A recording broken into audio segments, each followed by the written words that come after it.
Selina i mrakovi. U malenome gradu, u malenoj kući s prozorom u kojem uvijek gori svjetlo, živi djevojčica Selina. Selina se ne boji ni zime, ni vrtića, ni miševa, ni perja, ni žaba koje ljeti krekeću u grmlju ispod njezina prozora. Ne boji se čak ni oluje, ni vjetra koji uz prozor viče, ni vode, ni kiše. Ne boji se ni dinosaura iz slikovnice, ni televizora na koji tata nekad viče, ni mame kad se jako našminka. Jedino čega se hrabra Selina boji jest mrak. U mraku ima svega, govori navečer mami i moli je neka ostavi upaljeno svjetlo. Onu svjetiljku sa zvijezdicama i mjesecom na njezinu noćnom ormariću. Mama se smiješi i veli joj kako mrak nije strašan, kako je mrak zapravo dan koji spava. Dan sklopi oči i ništa ne vidi.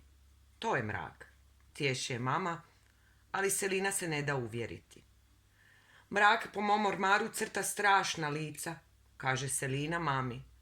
Zavuče mi se ispod kreveta i krcka cvili. Krcka i cvili, čudi se mama, a Selina kima. I oči su joj velike i modre. Selina naime ima modre oči i kosu zlatnu kao žito. Mama joj veli kako je to strah cvili i krcka ušima. Ponavlja joj da je hrabra i da se ne boji ni oluje, ni vjetra, ni vode, ni dinosaura koji su strašni, ni žaba, ni miševa, pa čak ni velike vode mora. Ali mraka se bojim, odgovara Selina. Svake noći Selina je u mraku, koji je zbog one svjetiljke bio malo manji, slušala cviljenje i krckanje velikoga mraka ispod svoga kreveta. Slušala je i srce bi joj lupalo kao da trči u mjestu i ne bi mogla zaspati čak ni kad bi prebrojala sve ovčice i cvjetiće na tapetama. A znala je već brojati do 100. Jedne noći Selina se konačno sjetila da se ne boji ni glista, ni paukova, ni velikog psa Žuče, susjeda Tomice, pa čak ni zmija, ni zločestog Mate koji u vrtiću poteže za kike i gađa kockicama. Odlučila je tad iz ladice uzeti džepnu svjetiljku i pogledati u oči mraku ispod svojega kreveta. Brzo je skočila s kreveta i svjetiljku uperila u mrak koji više nije bio mrak.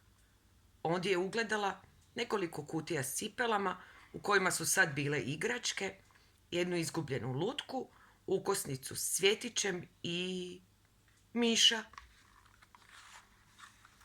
Miš se prvo skamenio od straha, a onda pobjegao, šmugnuo kao vjetar.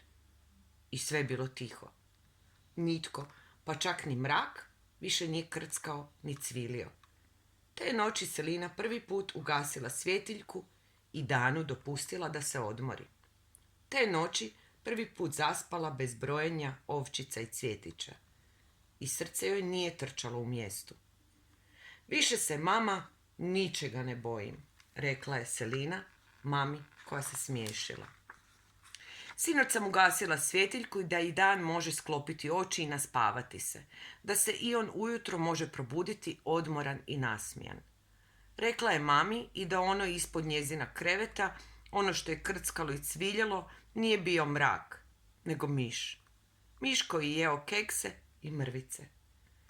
Mama joj nije smjela priznati da se ipak malo boji miševa, jer mame se ničega ne boje.